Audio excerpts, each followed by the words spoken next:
I think that's enough waiting, but let's jump to the content. Just as previous times, we have two hosts. I will be the one speaking more this time, but Andres will probably also jump in at some point and share his experience from the sales side on how he sees the situations and then the opportunities. And the topic that we were willing to discuss this time was legislations and sales opportunities. And the reason why we thought this is an important topic to discuss is just because we are all used to doing regular sales. I mean, like doing cold calls, making customer meetings, and then it's somewhat hard. It's somewhat slow in terms of sales and the results. And then at some point of time, it comes up with some some additional external events which are I would say unrealistic or outside of this world in terms of sales volumes and things like that. And during this event, we will try to show how does that roll out and how it actually happens. And we do have some partners in our list of partners who have experienced quite huge sales in this area. So if we're talking about the agenda, then this time we are definitely looking at how does an opportunity look like, and definitely we'll try to discuss also the pros and cons of actually working on these opportunities, just because whenever there is an opportunity, you can actually decide that you will not take this opportunity, and this is also a valid decision, and this is just fine. But if you are going for the opportunity, then make sure that you understand what are the risks and what should you actually do in order to be successful.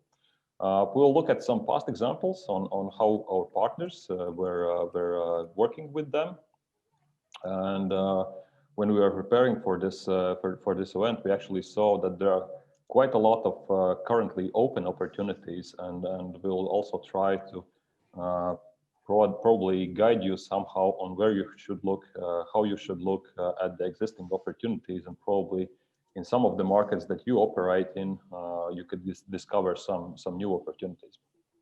And then finally, also the regular Q&A session at the end of discussion, and also agenda for the next meetings. So not to waste time, I will just jump straight into the first part, which is how does an opportunity actually look like? Ingus, just a quick one. Well, at least I'm not seeing the screen. Maybe that's me only. Other ones see it? Well, I think everybody should see. Okay, got it. Then my problem. All good with the screen. Everything is okay with the screen, right? Okay, then I can just move forward then. So yeah. If we're looking at the opportunities, then we have to look at how they are actually made, and one of the basic things is actually whenever there's an opportunity, it's because of some specific goal, and the goal could be of some specific customer, of some specific government, or some specific region, or something, and as I mentioned, the regulation that creates the goal is local or regional, and mostly we are talking about goals that are safety related, accounting related, and things like that. And just to give an example, I will also discuss this a more bit in detail later on. Then one of the goals is definitely road safety when we are talking about transport and logistics segment, and road safety is basically very tightly connected with fatalities on the road and things like that. So it could be the case that some government is deciding that, hey, in order to reduce road fatalities, there is some things that we can do in order to minimize the risk of somebody being involved in an accident and actually die from the consequences. And then depending on how they approach the goal, they can also introduce some regulations. It could be regional, it could be countrywide, and things like that. And whenever there is a regulation, there comes also an enforcement, which means that nothing works if it's just written on the paper. And so there is somebody who needs to check whether the vehicles comply with this regulation and things like that. And whenever there is enforcement, there's actually fines or some restrictions on where you can drive with your specific vehicle.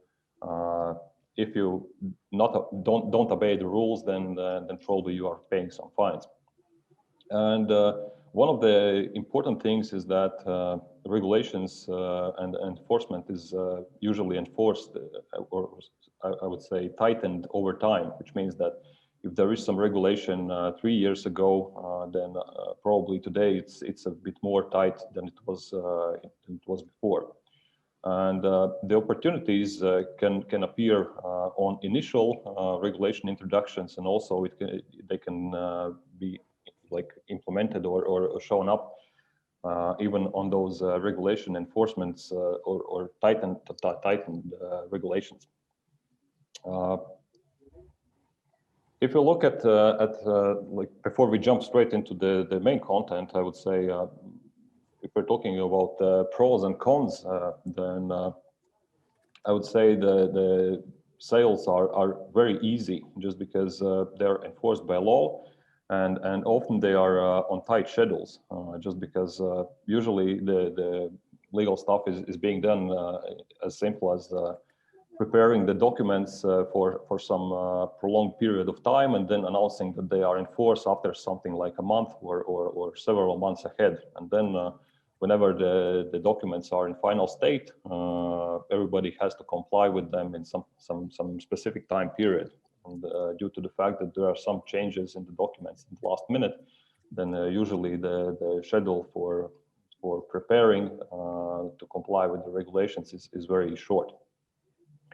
Low or non-existent churn rate is also somewhat a typical characteristic of this type of sales opportunity, just because the customer has to comply with the rules. The rules are mandatory, and if they are not complying, then they cannot do the business. And also, there's definitely limited competition initially, and whenever there is limited competition, there is also like great margins and things like that. So basically, if you are the first provider of the solution for some specific regulation, and then most likely you will be able to charge a lot more than the rest of the people who will join you after a month or two. And if we're talking about the negative sides of this type of sales opportunities, then usually it's a long preparation cycle, which means that usually the regulations are not made in a day or two. It's usually a year or even several years ahead, where you have to start working already long before the actual regulation comes into force. And if you are working for a prolonged period of time in order to pursue a sales opportunity, then most likely it will cost quite a lot of money. There's definitely lots of legal documentation requirements. I mean, for some of the stuff that we have been going through, it's usually hundreds of pages in legal language and lots of stuff. So basically, you have to prepare that if you are willing to comply with some regulations perfectly, then that's not an easy task, and it involves lots of documentation reading and things like that. Also, although there is like huge amounts of documentation, there could still be situations when there is lack of technical information available and lack of technical options, testing options. Sorry.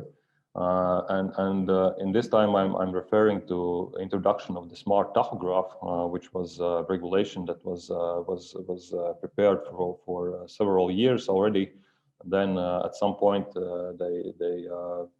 they took it to force, and then for companies like us, it was terribly hard to get a real second generation tachograph just to do the tests in Mapon platform. So everybody had to comply by June 15, 2019, but nobody had a tachograph before that date. And even after the date when the regulation came into force, there was serious trouble of actually getting equipment for doing the tests.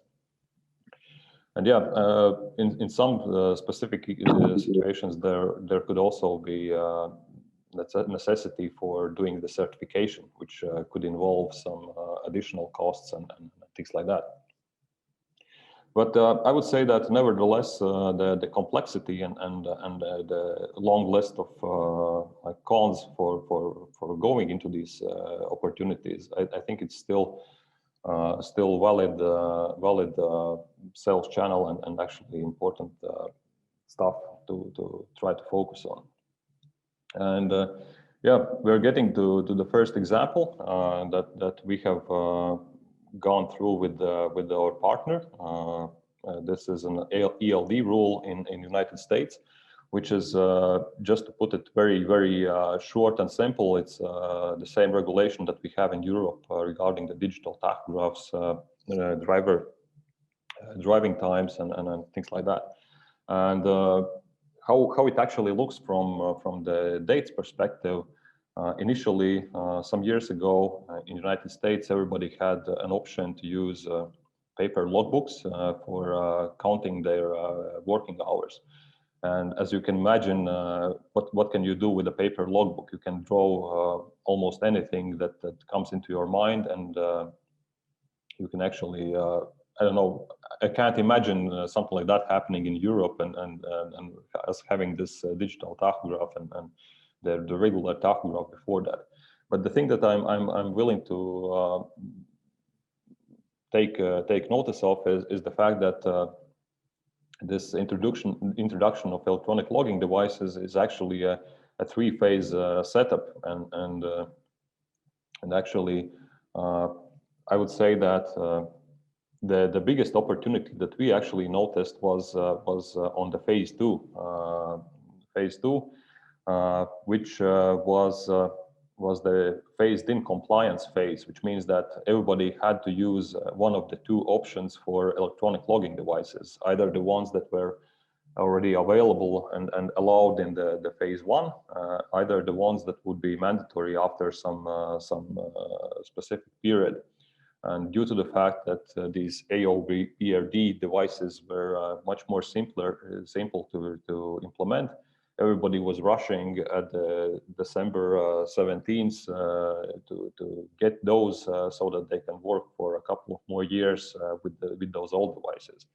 And if we're looking at how does it like look from the partner perspective, then in this slide we have a partner that was working at the time in the United States, and we see that there is like a graph of added devices into Mapon platform for 1 month, which is December 2017, and we can see that during that month they actually added something like 4.7 thousand new units to the platform, which is like, I would say, very good growth in terms of sales volumes. And I would say this is a well thought out opportunity, and actually putting that into action. And in order to ship 4.7 thousand devices during a month, organize the installations and things like that, you have to do lots of preparation.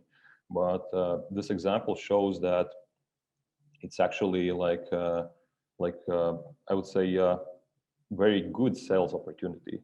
I can't think of a lot other sales opportunities that would give such high numbers in such a short period of time. Of course, after the deadline, the 17th of December, the sales were slowing down just because everybody had already been compliant by that date.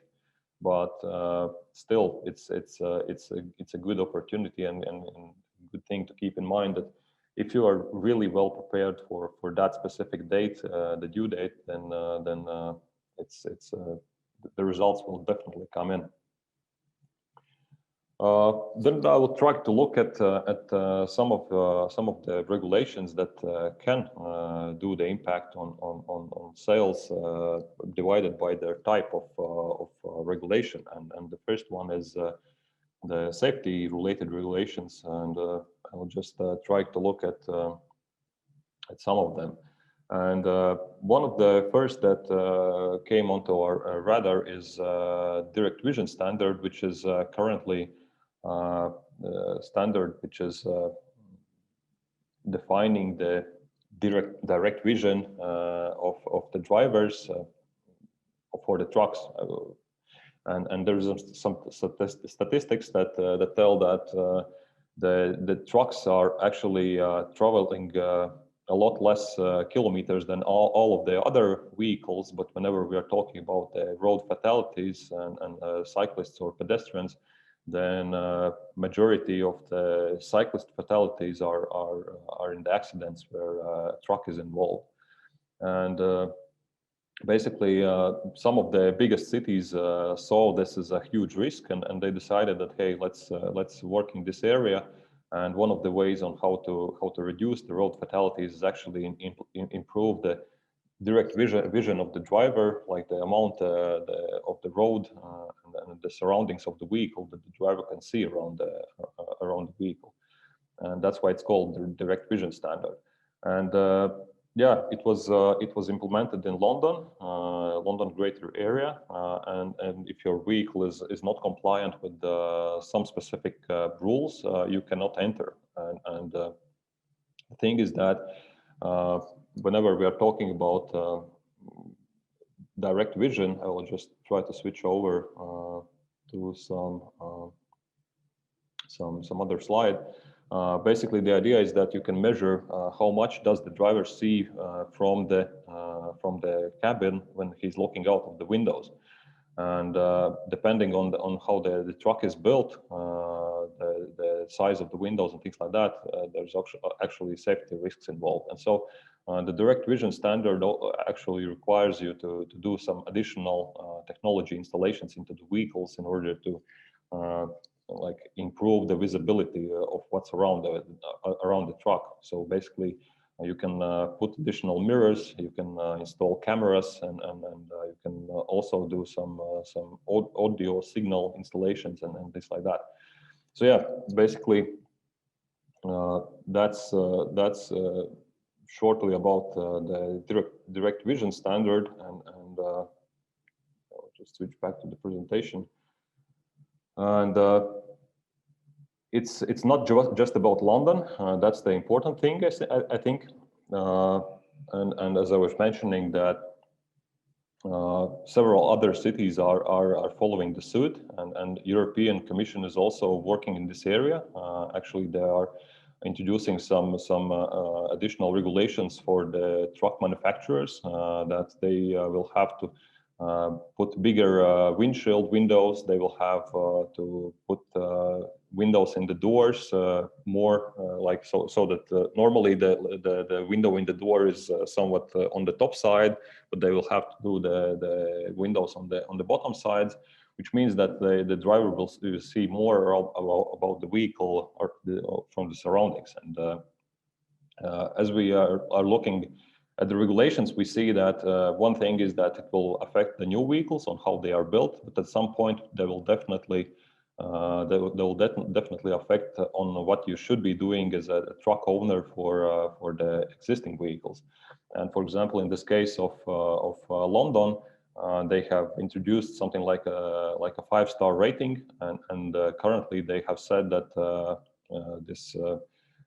all the vehicles that are 0-star rated are not allowed to enter the London area, which means that you have to do some retrofitting of technology in order to gain more stars. And as I was mentioning previously, also, if the regulations are tightened, then probably in year 2023 you must have 3 stars in order to enter London greater area. And the same thing can be seen over other bigger cities in Europe as well. And I think that's a good thing. If we can reduce the road fatalities in this way, then that's definitely something that should be done. So yeah, also safety-related stuff, alcohol locks. As you might already have heard, we recently did the alcohol lock integration, and there's also, and this is also safety-related stuff, just because there are situations when people get drunk by the wheel, and it all causes also road fatalities. And if we are talking about the regulations, then depending on the country, the regulations is different. So one suggestion is for you to look up what are the local regulations, but usually it comes down to specific transport types. Usually it's public transport, the passenger transport. Probably if you're moving something like explosives or chemicals, there could also be some regulations. Additional stuff. There are some countries, I know about Belgium, where there are some offender programs, which means that if you get caught driving drunk and still are willing to drive after that, then you have to install an alcohol lock in the vehicle, and in order to be able to prove that that you will never never drink by the wheel again. So yeah. I would say this is definitely an interesting opportunity, but this is something that you should be looking at locally on what is the requirements for your country and things like that. Whenever we are talking about alcohol locks, it's also worth to mention that there are some customer requirements that the customer is requesting the transport provider, that it's like mandatory for your vehicles to be equipped with alcohol locks. From the press, we saw that there is some movement in this area, that Swedish Road Agency is asking for all of their vehicles and suppliers to be equipped with alcohol locks. And we can see that also here in Latvia, that some of the customers that we are working with are also telling that, hey, our customers, after some incident, are telling that if you are still willing to transport our goods, then you have to install an alcohol lock. So this is something that's also important. And I was also putting there this European regulation, which is, I'll just briefly try to switch over. This is somewhat also interesting, that European Union is also working with vehicle manufacturers and making it easier to install alcohol locks as an aftermarket solution. Like initially, when we were trying to install the alcohol locks, we had to cut the cables and things like that. And now the regulations say that the new vehicles manufactured after some specific day should be equipped with a standard connection for an alcohol lock connection.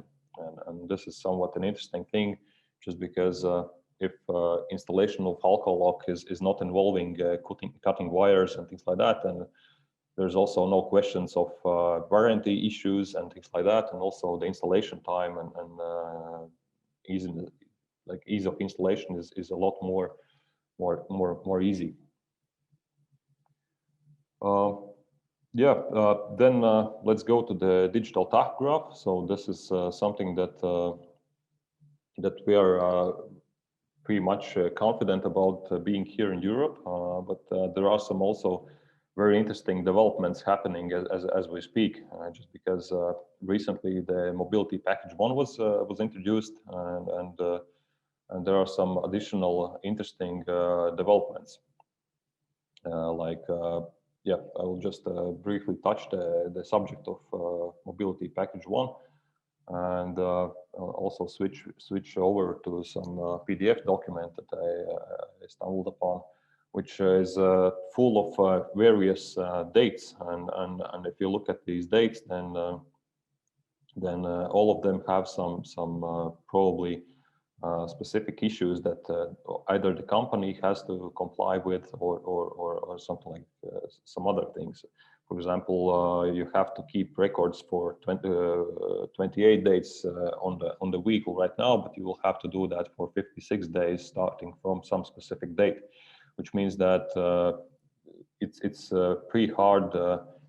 Normally, you can do that by keeping complying with the 28-day period, it's easy just because like normally the checks are being done for 28-day periods. All of the card capacities are working with are designed based on this 28-day period, but as of introducing this 56-day period, there is a case that you will have to keep actually the files and present the files in the vehicle. And this is somewhat a struggle for technologically non-developed companies. And also there are lots of other interesting things like this one, which comes into force on 2nd of February 2022, that you have to manually register border crossings, and this will affect on how the tachograph cards will fill up and overwrite the old data, which means that even more important will be this remote download solution. And there's lots of interesting stuff in whenever you are looking into these regulations, and lots of dates which you can see that, for example, that smart tachograph generation 2, you will have to retrofit for international transport, which means like currently you can drive even with the analog tachograph internationally, but at some point the regulations will say that you will have to retrofit all of the old tachographs in order to comply with the new rules. Which means that in the upcoming years, if you focus on tachograph related solutions, then it will be, I would say, pretty interesting and pretty dynamic market segment. And also we are seeing, I was also having this in the slide. Like normally, currently, you have to equip only the vehicles that are over 3.5 tons. But the new regulations say that you will also have to equip light commercial vehicles which are over 2.5 tons and involved in the international transport, which means that there will be a specific segment which is currently not equipped with the tachograph solutions at all, and there will be a quite tight schedule at some point of time where everybody will have to equip their digital tachographs into their vehicles. And also the same thing about the smart tachograph version 2. Like just recently, the first version was implemented, and everybody was running like crazy that how do we get the downloads from them working? And now there is a new regulation also in preparation, that there will be the second generation of the smart tachograph, which will also be having some technical updates and things like that. And one thing that I just forgot to mention regarding the mobility package, why it's interesting and why it's important right now. Usually the drivers are relying on the screens of the digital tachographs, that the digital tachographs are displaying how much can you drive, when do you have to take rests and things like that.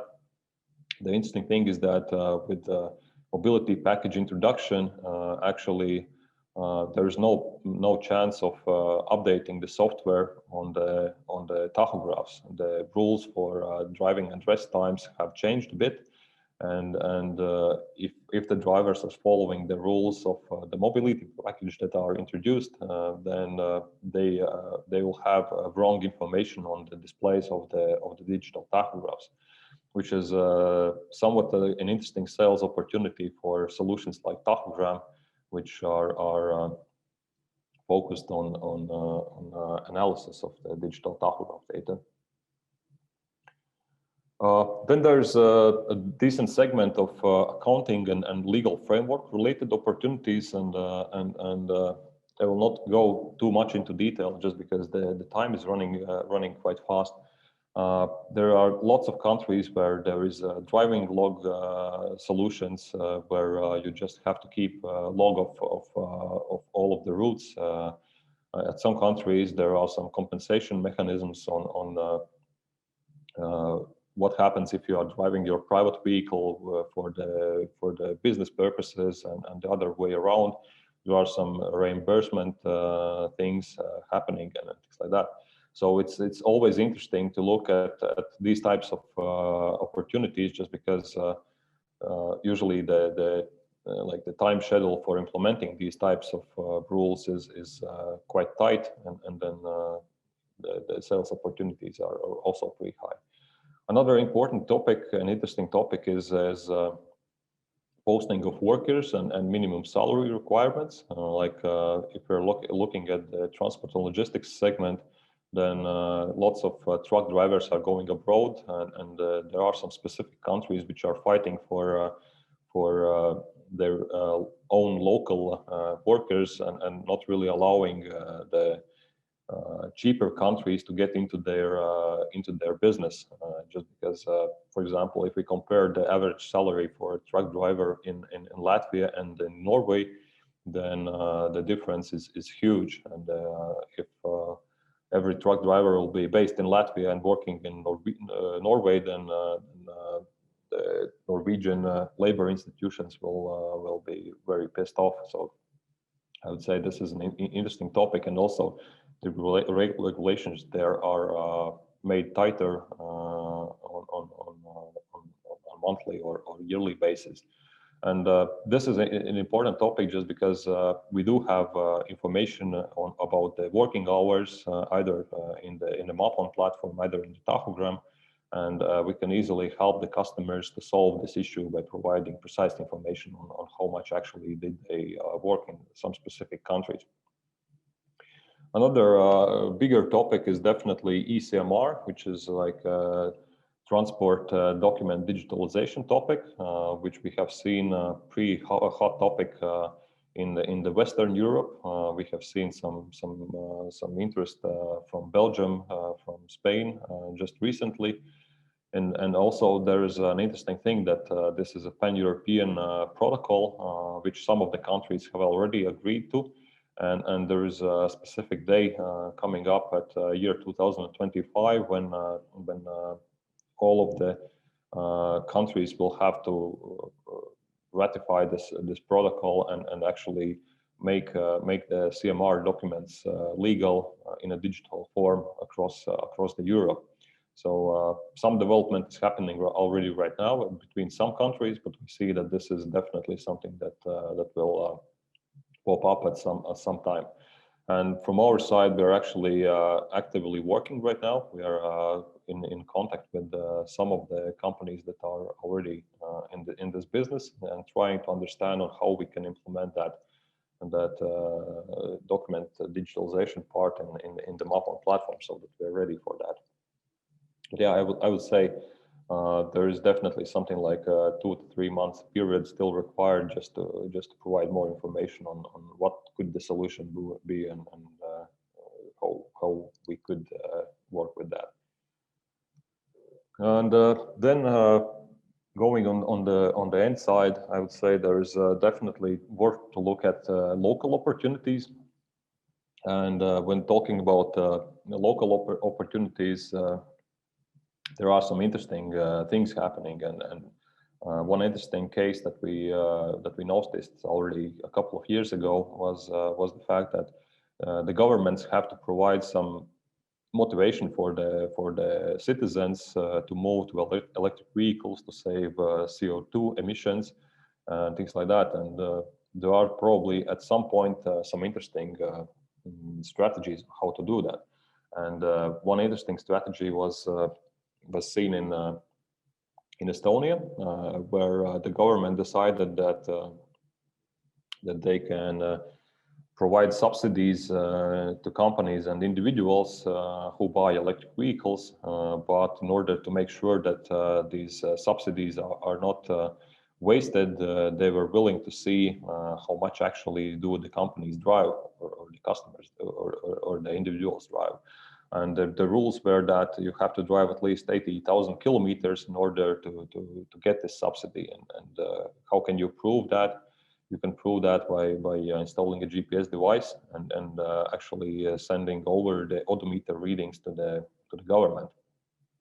And yeah, in this case, we were not involved, but we saw this as an interesting stuff, just because there could be more opportunities like this coming out at some point of time, that it's somewhat connected with the telematics business, but it's not really tightly connected, just because in this case, they will have to configure the devices so that the GPS model is shut off and things like that, just because of the privacy issues. But they still need the data from the vehicles in order to understand whether the vehicles are driven enough. There are also some specific market segments and tenders which require all of the companies in some specific segment to comply. For example, in Latvia, there was recently a tender for public transport that all of the passenger transport should be equipped with the camera systems. And in this case, we are not really the party who is actively involved in passenger transport, but it still affects us as a company who is providing the technology solutions. So in this case, it's worth to monitor some large-scale transportation tenders and the requirements for them. And if there is something interesting popping up, then probably there's also an opportunity. Another interesting thing is also definitely the data storage requirements. For example, there are some countries which require storage of information inside that country. For example, we know about the Middle East region where there is a requirement that all of the data should be stored in that specific country. There are some I would say, interesting things that if there is a requirement to store the information in some specific country, then some of the competition will not have an option to move over the data centers or things like that. Currently, we are also not able to do that, but that's just something to keep in mind, that there could be some interesting opportunities lying there. And if there is some interesting opportunity, then probably we should be looking at what is the scale, and then decide whether the scale is sufficient for us to move into this direction.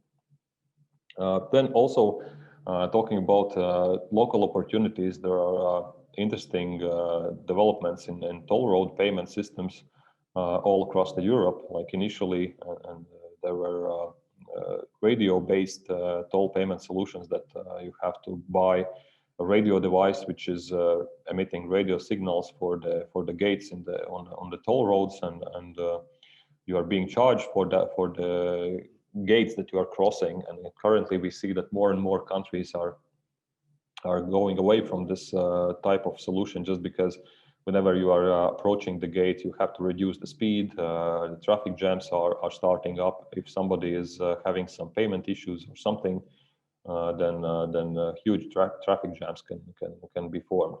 And we see that more and more countries are going into the direction of using GPS devices for toll road payments. And currently, I would say the most interesting development we see is in Poland, that they are introducing this GPS-based toll road payment system, and there are some interesting specific requirements which most of the players are not compliant with, and will not be compliant with without changing devices. So yeah, if you are having some customers in crossing Poland, then this is something that you should pay attention to. And previously also there were some other countries, like we do have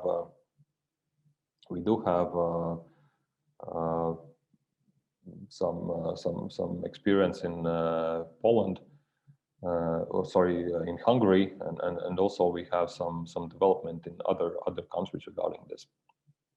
And also there could be some very interesting smaller opportunities. For example, we have a partner in Norway who is working on solutions for local Norwegian toll roads, and one of the things that's happening there is a dynamic toll road system that you have to pay depending on the hours that you are actually going on the road, just because there is some how to say penalty for driving on the rush hours.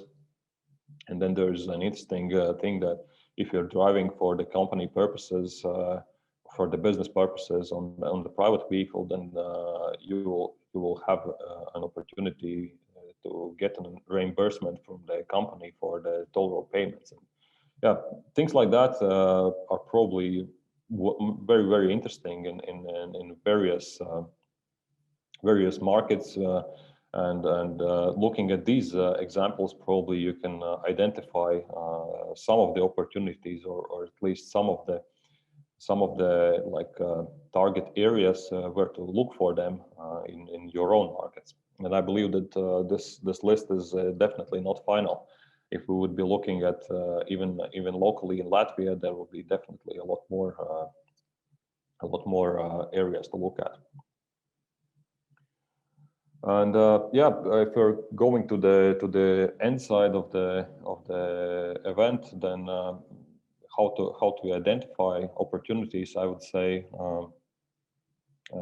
one of the things is definitely looking for related tenders for understanding how do these tenders actually affect your industry and things like that. For example, if you're looking at the toll road payment system, then most likely there is some tender, something like 3 or 5 years ago, which I would say defines the rules on the supplier for the toll road payment system. Just because in this toll road payment system there is some party who will supply the system to the government, and then from this type of tender you can actually draw some conclusions that hey, after something like 5 years, when the system will be ready, there will be a huge sales opportunity, and I have to check every half a year how far are they, and whether there is some new information available on that. So I would say that related tenders is definitely one of the areas. The other area is definitely something like regulations, and the regulations can be local and pan-European or countrywide. But you can look into something like three major areas. One is safety related. It all comes down to the things that I was discussing previously. For example, like reducing road fatalities related either to the vision, either to the alcohol consumption, either to the driving times, and just being too tired to drive. There could be some regulations also regarding the accounting or legal stuff that you have to comply with some specific regulation. For example, if some country is seeing that you have to do some checkups once a month or something, then probably there is some technical solution to that in order to optimize for the business processes. And also there could be some industrial related stuff, either it's transport and logistics, either it's agriculture, that you have to provide some data to the government, or lots of other stuff. Yeah, I would say that just make sure that you invest some of the time and do some research early on, just because usually the huge sales opportunities are being built up over the period of something like a couple of years at least. And then whenever you are, let's say, pursuing your opportunity, then make sure you prepare well, and keep in mind the chart that I was showing at the start of the presentation, that be prepared, that you have to be able to provide lots of tracking devices, think out your installation processes and things like that. And if you will be ready for the opportunity, then I would say that it will be a huge success. So yeah, I think that's it for today, and see you on May 20th. We will most likely provide the topic for the next event on either after sending out a follow-up email, either early next week. And then, yeah, if you have some suggestions for the event topic, then feel free to ping us via email. And yeah, see you on May.